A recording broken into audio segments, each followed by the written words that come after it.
Okay, so this is the Business Casual podcast. I guess for starters, what we'll do is kind of give a little bit of a background about myself and Paul. So my name's Kyle Duke. I've been in real estate. This will be my 10th year in real estate, which is kind of crazy. But when I was 17, right out of high school, I jumped in a truck and drove to Alberta, where I was working on the wind turbines, climbing 300 feet in the air, up at 4:30, getting back to where I was staying, 9 o'clock, putting in long days and obviously making good money at the time. But I learned a lot through that. I never really saw myself being an entrepreneur, but as you kind of go through different jobs, you kind of learn very quickly what your strengths are, what your weaknesses are. And, that kind of changed everything for me when I kind of switched my mindset to, well, I want to work for myself. Well, you said something when we were talking about this podcast and how we got started and why we think this will help people. You said something before, you went out west, you were making a lot of money. Yeah.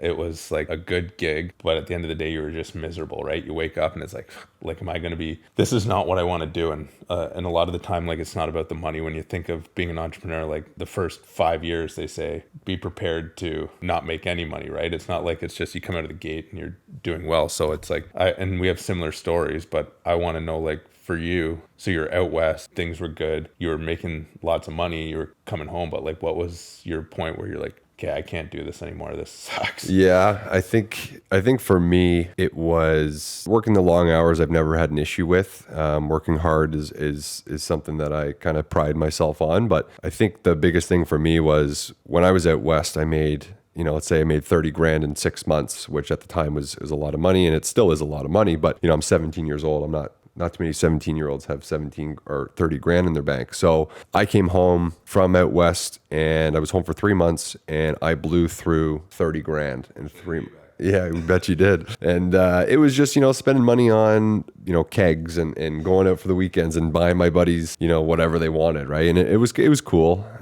It was cool, but I quickly learned that getting the money is great, but you can spend money a lot quicker than you can make it. Right. So, once I came home, spent that money and literally had not a dollar to my name. I remember I had to ask my dad for $20 and that was embarrassing. But yeah, it was just one of those things where what was the point where, okay, you were, you said, you're coming home, all was good. You were living like the man, you were going out. What was the point where, when you were working, where you're okay, I know I can not do something better than this, but it's this is not for me whatsoever? Yeah, I think it was, I started talking to a few people, I really didn't really have any direction to where I was going to go, right? Right out of high school, I wasn't the best in school, wasn't the best in college, but I think the one thing that changed my mindset was growing up, I always was really just put zero effort in high school, right? And some of the things they're teaching you is just not practical in today's day and age. Once I got out of that mindset and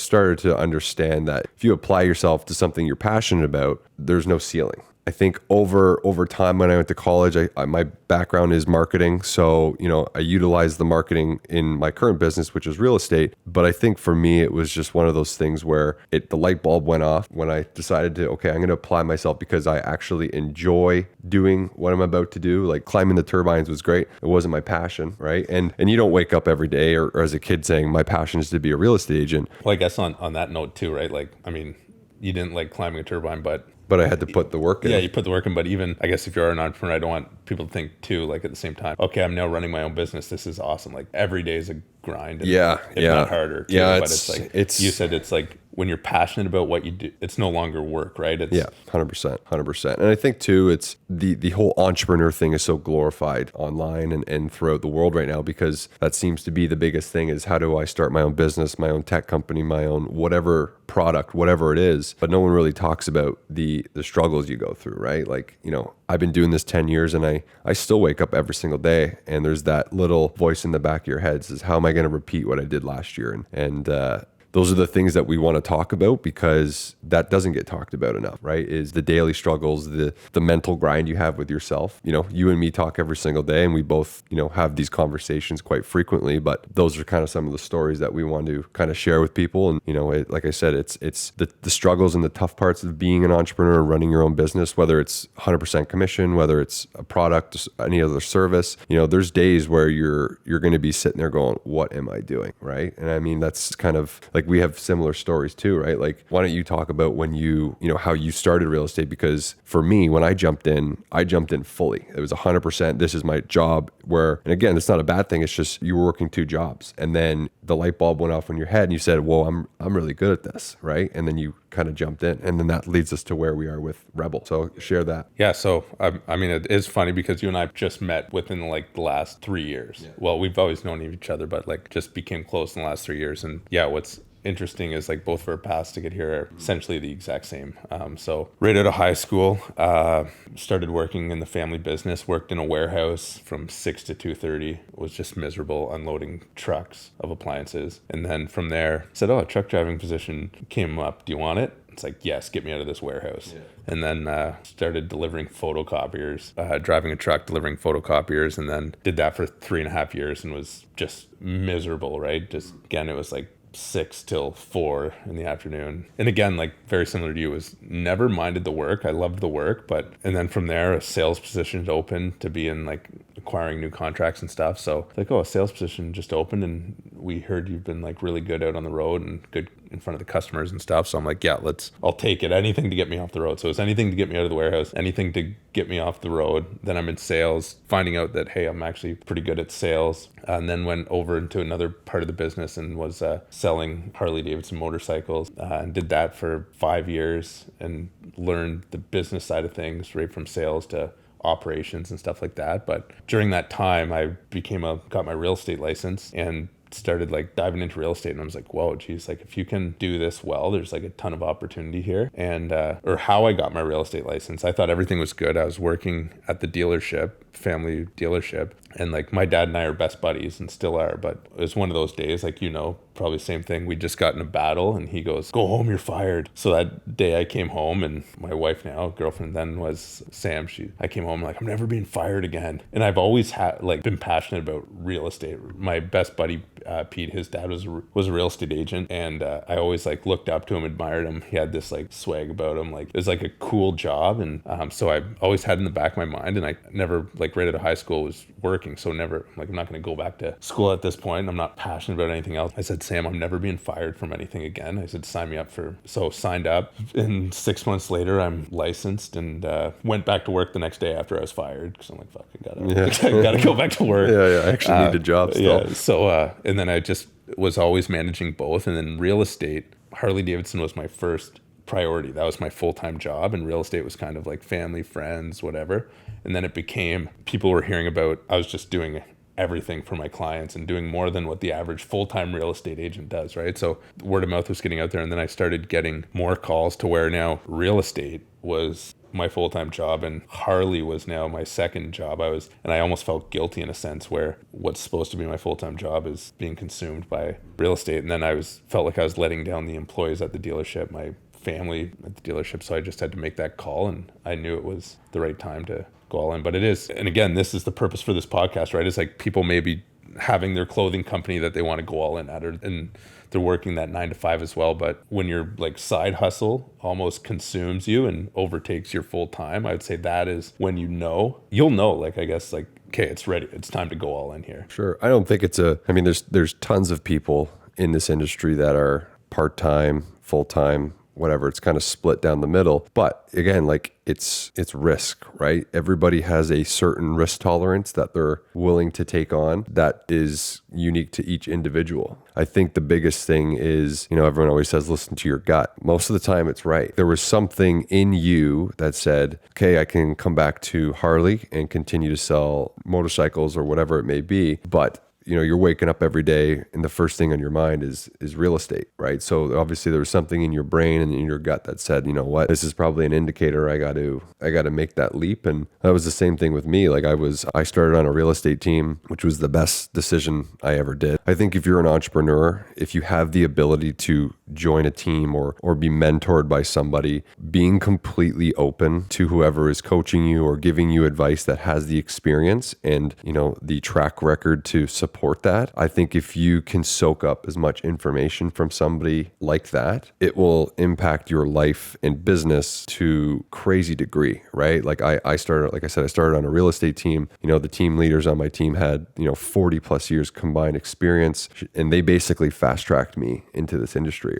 And I kind of always look back to that because if I jumped into real estate and had no mentors, no coaches, no nothing, you're sitting there kind of going, well, what do I do next? Or what should I do tomorrow? Or I have nothing going on tomorrow. What do I do? Right. So if I'm looking back at myself, I had the opportunity to be in front of, great coaches and leaders in the industry. But if you don't ask, but like I said, I had the opportunity to have those mentors and those coaches, provide me with much information as they can, but it's still up to me to go out and kind of do the work. Yeah, but you almost have, that's like great advice because you're not just, I know me being like a solo realtor and just coming into it and kind of like putting together things that I thought were the right way. But yeah, if you start on a team, you learn the systems, processes, that what the top people are doing. Then you have that accountability too, right? It's like, I need to show up to the office. And then you learn the processes, you learn the systems, you learn what these guys are doing.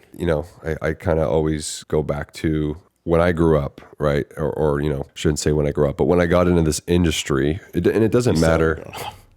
Still haven't grown up yet. Still haven't grown up. Yeah, I'm still working on that. But when I got into this industry, especially being on your own, you're always so focused on what other people are thinking and saying of you, right? And it's kind of relates to this podcast, right? Like we wanted to start this a year ago, and we've had things kind of go on that have kind of impacted the time to do it, and now we have the ability to do it. I think this was a mistake I made, and when I decided to go full time, I was actually, after being in real estate like 2.5 years, doing it on my own and just, like I said, handling family and friends. When I decided to take this on full time, very similar to you, when I decided to jump right in, I said, you know what, I'm probably going to join a team here. So where I was kind of going with that was everyone's so consumed because everything's online, right? Everything's digital. Everyone's, always putting out content, always doing these new things, which is great. But there's always, again, and I was in this same mindset, is you're always worried about what people are going to say or think about you if you do something new, right? So going on video, doing a podcast, doing short form video content, right? Like doing these things,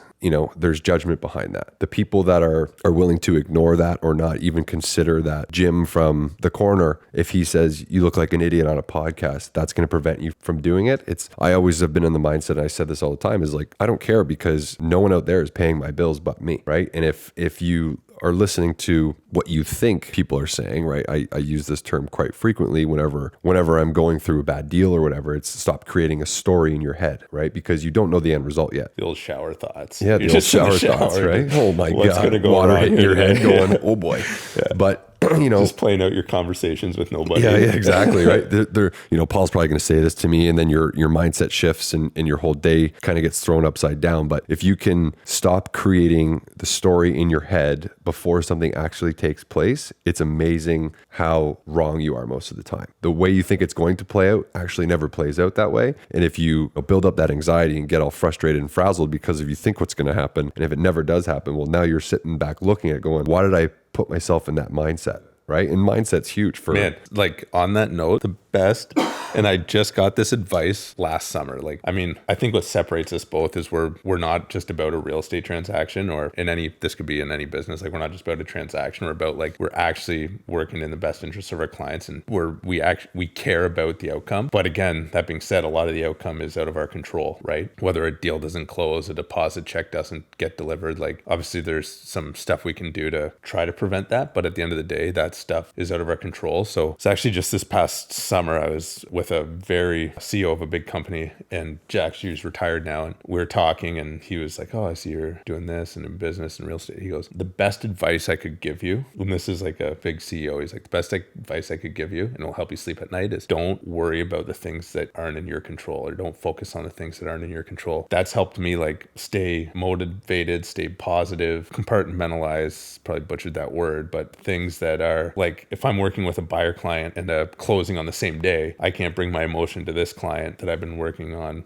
even though a sale's going south. Like that's now in the lawyer's control. It's out of the real estate salesperson's control, or it's out, we can't control what other people do in this situation. So yeah, that's helped my mindset big time, is don't worry about things that aren't in your control. Yeah, I mean, to kind of about the whole, like you said, caring about your clients and doing the best possible job you can. I think there's a lot of people, whether it's sales or whatever, maybe don't think that way. I mean, I know in real estate, everybody knows 20 realtors, real estate agents and car salesmen get horrible raps, right? Because everyone assumes you're being sold something. That kind of trickles into how we started Rebel, right? Because, if we should actually get into that, like our story about how you and I met. Yeah. And then you and I met is one thing, and then we met Travis and Michael and the thing to get to. We both worked at another brokerage called Keller Williams. Great brokerage, great people. We were going to Dallas, Texas, right? It was in Texas. And for a real estate convention. So this convention, basically there was thousands of people. And this crazy. All across North America. It was crazy because it was like a month before COVID hit and no one got COVID. It actually happened when we were in there. Everyone's like, here's what's going on around the world. You should probably get home. Oh yeah, I forgot about that. Yeah, so we're in Dallas, and you're supposed to sign up for all these courses, and there's big leaders in the industry that are going to teach you tips and tricks of what they're doing and things that are working, things that aren't working. And me and Paul, we knew of each other, like you said, but I think at that point we were already kind of talking, but not as frequent. So we went to Dallas assuming that we're there to take these courses, and unbeknownst to us, there's scooters everywhere in Dallas. Bird scooters. Yeah, so me and Paul decided let's rip around on these scooters for a little bit, and spent 4 days straight on bird scooters. Spent like $500-600 American on scooters, and and then through that we met one of our business partners, Travis, who is going to be a guest probably on our second episode, and we met. All three of us kind of hit it off, really. By the end of a 3-day event or something like that, we didn't go to one class. Yeah, right. A lot of patio time. We spent a lot of time on the patio, right, where a lot of business gets done. But if we went to those courses, we would just be billionaires by now. Yeah. Who knows what would happen if we did go there? But yeah, I guess through, again, being your own independent in any industry, it's who you surround yourself with, right? Like that's kind of the biggest thing. And what we our motto here is being surrounded by like-minded people that treat the business the same way as you do. Well, I think like going back to Dallas, what was cool about Dallas is you and I we knew of each other, and we're talking about before, so we knew like each other going into it, and we just kind of attracted that and then did our own thing. And I mean, there's a lot of great, obviously, courses and stuff that you could have learned there, but us being who we are, that attracted Travis, and he saw us and he was like, hey, do you guys want to do this? And we went out, and I remember when we came back, we were golfing, I think. Yeah, we did. If I'm wrong. Yeah. And Travis goes, hey, like, after we got close with Travis after that trip, and he goes, finally built trust with the guy, because when he's on here, we're going over the story of how me and him met. So yeah, so you guys met before this, but actually I have a story about meeting Travis before this as well. So, but we came back from Dallas. He invited us golfing. I think this is how it went. Correct me if I'm wrong, but my memory, he invited us golfing, and he met us, and we spent some time together. And he goes, guys, I'm thinking of, I see there's like something's missing in the real estate industry. He goes, if I were to start a brokerage, would you guys be interested in joining, or would you guys be interested in being partners in it? Right? I'm thinking about starting a brokerage. If I did, would you guys be interested in being partners? And you and I, and this is like I hope it's good entrepreneurial advice, is like you and I were both like, yup, like didn't put any thought into it. It's just like, yeah, we're interested. And I remember it was like 6 months later, he goes, okay, guys, got the name, we're starting the brokerage. Okay, I guess we can't really go back now. Like we said yes, and we just kind of jumped right into it. I would say that's really good advice, is don't be too analytical, don't overthink things, And if you're like, back to what you said about gut feelings, like if your gut is telling you it's right, just go all in and jump in. So like we were in real estate, jumped into real estate. We're at a great brokerage. We're doing well. And then this opportunity comes up. Hey, do you want to partner in this boutique brokerage? I'm thinking of starting. It can help better service clients, and no one else is doing the things we're doing. And we're just like, yeah, let's do it. And we jumped right into that. And going back to like meeting Travis, jumping right into it and saying, yeah, we want to be partners in this, and we believe in it. And he obviously saw something in us but jumping right in, being partners in it. When you do these things, it's not always perfect, right? Like this is year 3 of the brokerage, and we've been in our office for 6 months, right? Like it's not like I joined this new thing. It's going to be amazing. There's investment to it. Again, like I was saying before, is when you're brand new starting your own business. My first year in real estate was not easy. I mean, I was 23, super young. No one's going to trust a 23-year-old to buy and sell their house. Totally understood it. I remember my first week, someone asked me, do I have to get pre-approved? And I had no idea what that was. Approved. Approved. Yeah, I'll pre-approve it. Yeah. But yeah, so I think it's the whole entrepreneur thing is obviously super sexy if you can put the time and effort in, but it does take time. There's very small people that get in any industry by themselves, and overnight they're multi-millionaires, right? It takes a lot of time, a lot of work, a lot of research. If you're an entrepreneur, it's no 9 to 5, right? Some days you may work 2 hours. Some days you may work 18 hours, right? Weekends, we work every weekend. That's something that with real estate appealed to me was I control how much I work. And that means that in the future and now, because I do have a child, is I now can choose how much time I spend at home versus how much I spend on my business. Well, I wouldn't say that means you're spending less time on your business. It's putting the right time in. It goes back to when you were in, like we're both of our stories. We're not scared of the work. We love the work, but it's about putting the time in the right spaces, right? Like both being dads now and stuff.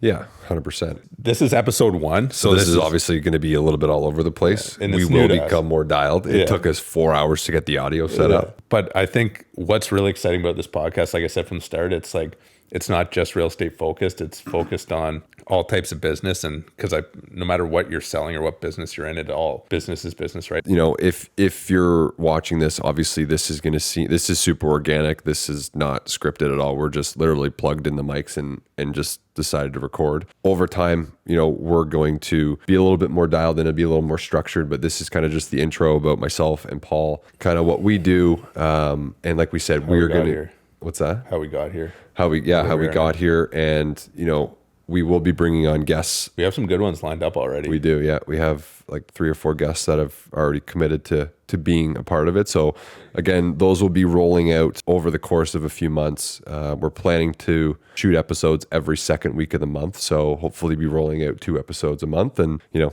as it kind of keeps going, we'll see where it takes us. But, you know, at this point, this is going to be the end of the first episode. So thank you, whoever is listening, if there is anyone listening. Thanks, Mom. Mom, Dad, thanks so much for checking that out. So this will be the end of the first podcast, season 1, episode 1. And like I said, we'll be having more guests roll on throughout the year, and we look forward to kind of seeing where this goes. So absolutely. All right. Thanks for listening. All right.